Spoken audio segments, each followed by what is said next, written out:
Welcome to the Fear and Greed Business Interview. I'm Sean Aylmer. House rents hit a record high across almost every capital city last month. On average, or at least the median, it was $630 a week. It's the steepest quarterly gain in 17 years. And units aren't much better. The good news is, though, the pressure on the rental market may be about to ease. Dr. Nicola Powell is Domain's Chief of Research and Economics. Nicola, welcome back to Fear and Greed. Hi, Sean. Thanks so much for having me again. Let's talk houses. Crazy numbers. I mean, Sydney is ridiculously expensive, but kind of nowhere is cheap. Even the lowest cost housing, which I think in terms of homes, it's Hobart, even that's expensive. We have seen an extraordinary period, haven't we, in our rental market? And when you look at a city like the Gold Coast, it's actually more expensive to rent in the Gold Coast than it is Sydney. You know, we've got median house rents in the Gold Coast $845 a week. So, you know, we've continued to see rents push higher. And when you look at unit rents, it's the 11th consecutive quarter of a unit rent rise across our combined capitals. So that's the longest period of time we've ever seen of continuous increases in asking rents. Tell me, with the unit rents, they're not that much below house rents. Has that always been the case? I mean, I've lived in a house for so many years, I've forgotten what it's like to rent a unit. But are they always that close? So sometimes actually there's been a period of time where they've been exactly the same across the combined capitals. And I think when you think about it, it makes sense because units are heavily dominated by our major capital cities, Sydney, Melbourne, Brisbane, which are typically more expensive. And also units that are rented tend to be in that really prime inner city location, which also comes at a premium price tag. So it's not surprising that they're very similar. And when you think about house rents or houses for rent, they tend to be in those kind of middle and more outer suburbs. So I think what you're getting is actually very different. Okay. So the bottom line here, what's driving it? Why are we having these incredible rent increases?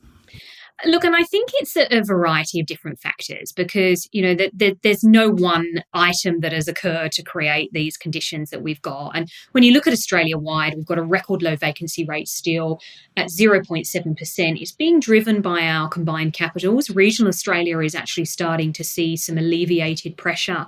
But we've seen strong population growth, particularly from overseas. You know, we've seen record levels of overseas migration. We've seen the cost to purchase and become a first home buyer has become really stretched. And so those affordability barriers are keeping people within the rental market for longer. One of the big trends as well is we saw more households being formed during the pandemic. So what that basically means is there were fewer of us living in each home, which meant that we need more houses to house the same amount of Australians. Now, what we've got currently is still there's fewer people per household across our combined capitals than there were pre-pandemic. So that's also still placing pressure and also investment activity. I mean, clearly we just haven't had enough investment activity to meet the level of demand that we've got. And to balance out, here's a stat for you, I love a good stat, to balance out today's rental market, we need between 40 to 70,000 additional rentals. Okay, so the most recent run of ABS data on new housing constructions and things like that, it's nowhere near that though, is it? No, it's challenging because, you know, you've got the cash rate moving higher to slow down the economy, but that also has the adverse impacts on the construction sector. And, you know, the construction sector is really strange. You know, the feasibility of projects don't stack up. So it means that our dwelling starts and housing approvals have really dropped. So it is concerning. It's concerning moving forward what that means for overall supply because, you know, we've not only got a very tight rental market, we've also seen a fully recovered housing market in terms of pricing. And it really just showcases, for me, the undersupply of housing we generally have across Australia. Stay with me, Nicola. We'll be back in a minute.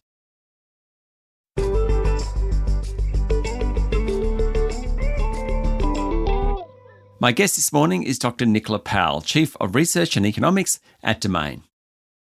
So what are we looking for? Is this an issue that will naturally rework itself and come back into balance, or do we need some government help here?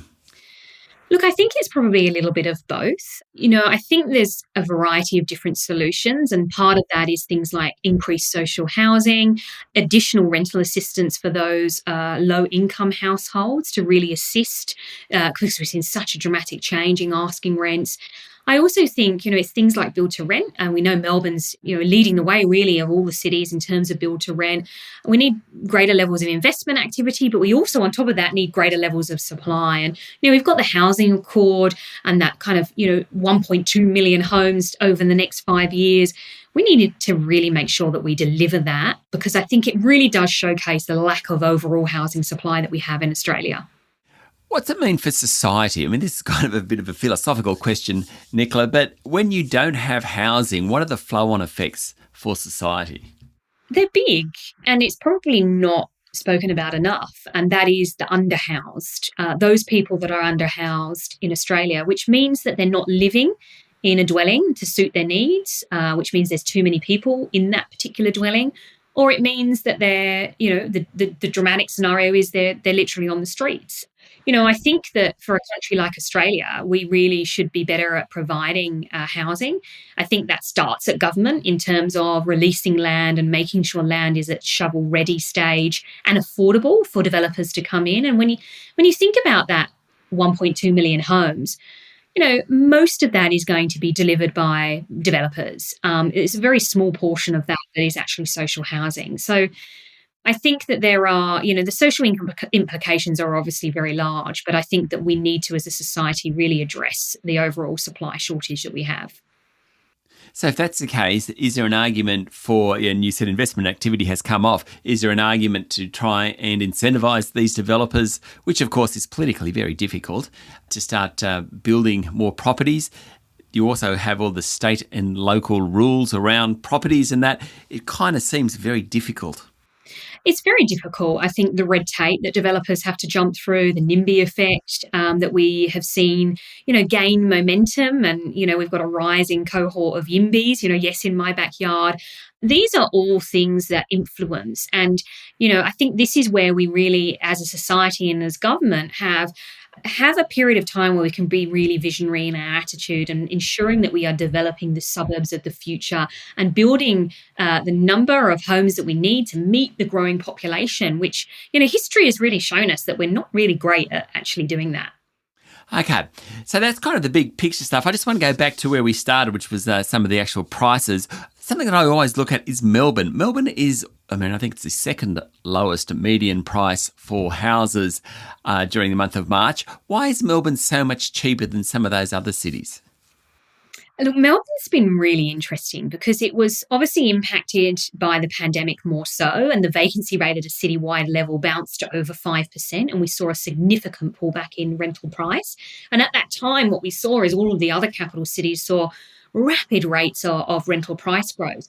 And there was a long period of time where actually Melbourne was the cheapest place to rent a house across Australia.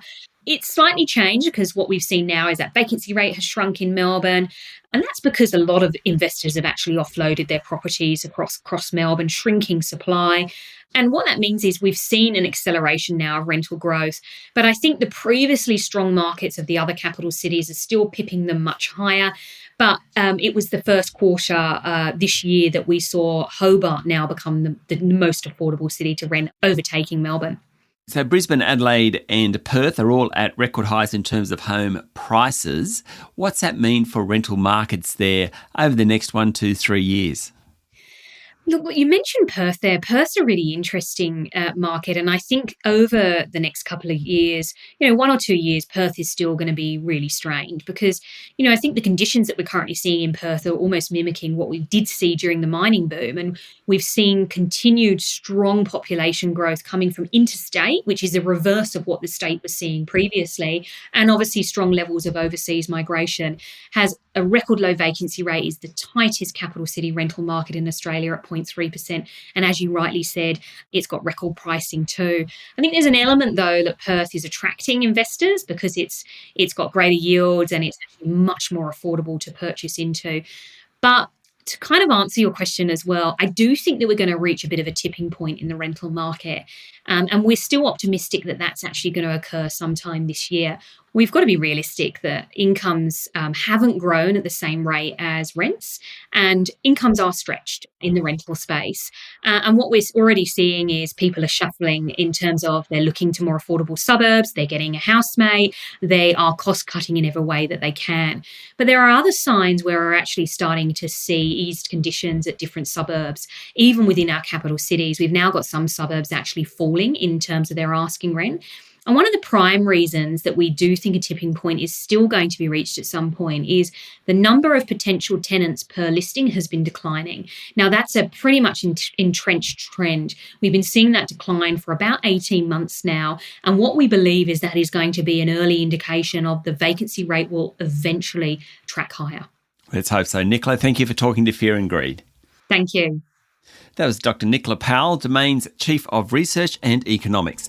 This is the Fear and Greed Daily Interview. Join us every morning for the full episode of Fear and Greed, daily business news for people who make their own decisions. I'm Sean Aylmer. Enjoy your day.